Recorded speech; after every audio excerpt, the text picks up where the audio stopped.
Well, greetings and good morning, managerial communication students. This is week number 3 in our 8-week course in managerial communications here at Norco College. And this week we're going to be looking at two chapters, chapters 3 and chapter 7. So we're kind of jumping around a little bit. Chapter 3 deals with intercultural communications and the fact that we live in a multicultural melting pot of races and nationalities. And of course, being able to communicate in that environment makes you a very valuable employee and a very valuable asset to any company.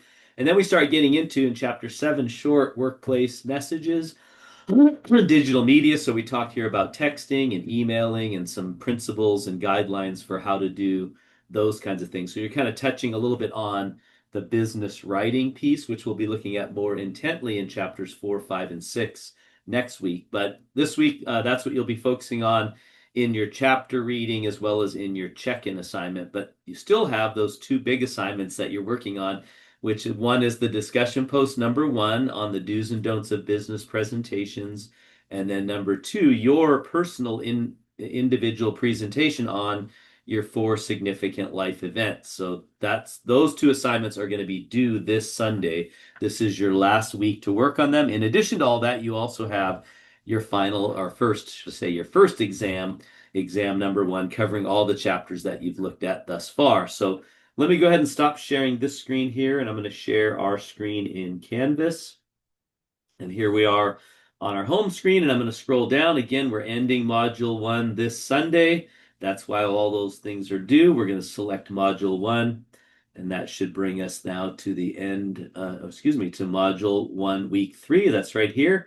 So again, you have your PowerPoints for each of the chapters. You have a check-in assignment and exam, and then I'm going to move these two down. They both say complete. Well, they should say complete. That one doesn't yet, but I'll change that because it is due this Sunday along with your discussion posts. So now to go over these assignments real quick, your check-in assignment, I just want you to know that I'm requiring one additional item, and that is that you have to include the page number of the book from the book where you found the answer. And this is because I'm finding that some students are using AI to answer those questions, and they're good answers, but they're not the textbook answers. Or they're also just going from their own memory or their own thoughts, and they're not really looking at the book. So I want to make sure that you're going to the book. You don't have to necessarily exactly say it as the book says it. You can put it in your own words, but make sure it's coming right out of the book. And I'm really kind of looking for the textbook answer, to be honest. So make sure you do that and add the page number. That's a new additional requirement for that assignment. Next to that, you have again your discussion post number 1. This is where you're looking at the top do's and don'ts of business presentations. Week number 1, you made your initial list. Week number 2, which was last week, you commented and viewed other students' lists. And now this week, week 3, you should be uploading your final list of do's and don'ts. This is a weekly assignment that you're supposed to be going in and making these edits to your assignment. And then you have your individual presentation assignment. This is where you're recording yourself giving a presentation. It's a 5-minute presentation on the significant events of your life.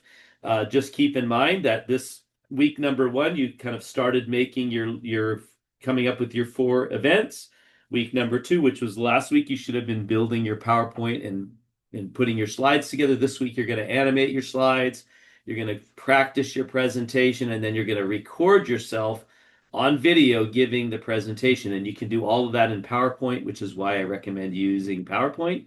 But you can do it in other places too if you know how. But I do give you instructions on how to do that in the assignment instructions. Now, very important, when you're done recording it, it's going to be a fairly large file size, and sometimes Canvas gives students trouble uploading it to Canvas. So if you wait till Sunday night and you're recording this and then you're trying to upload it, there's a good chance you're not going to make it on time. I encourage you to be done early, but if you still experience trouble uploading it early or even on Sunday, it's a good chance it's not going to upload. It's too large or your internet connection isn't good enough or something along those lines. So the second option that you can do is you can upload it to YouTube. You can open a free account and you can upload it. Just make sure you don't mark it private, that you mark it public, because I will not be able to view it if you don't make it public. And then post it there and then copy the link. So it'll create a link when you upload the video, and then you copy the link into your assignment submittal, and that'll be good enough. and then I'll be able to click the link and watch the video to be able to grade it, as well as other students will be able to do that as well. If you're worried about it being public and not private, I recognize the concern. Chances are anyone else seeing it are very, very slim. There's millions and millions of videos on YouTube, and chances of them stumbling upon yours is pretty much nil.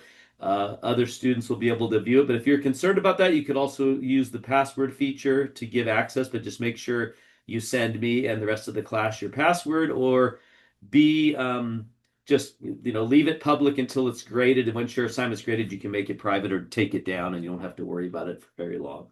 All right, so that's the assignments, and then you have again your first exam. I think your exam may include some sentence rewrites as well as multiple choice questions. And again, if you've been reading your book, you're probably not gonna have any trouble answering. Most of these questions are very much common sense, especially if you've read the chapters. So that's it for week number 3. We'll start module number 2 next week, and the focus of that one will again be on business writing. And we will be doing a Zoom session as well to go over business writing in general, as well as the discussion post and writing assignments. So be watching for a email on that, or it'll be included in the email that I send out each week. So have a great week, everyone. If you need to get a hold of me, please reach out during my office hours. If not, you will see me on video again next week.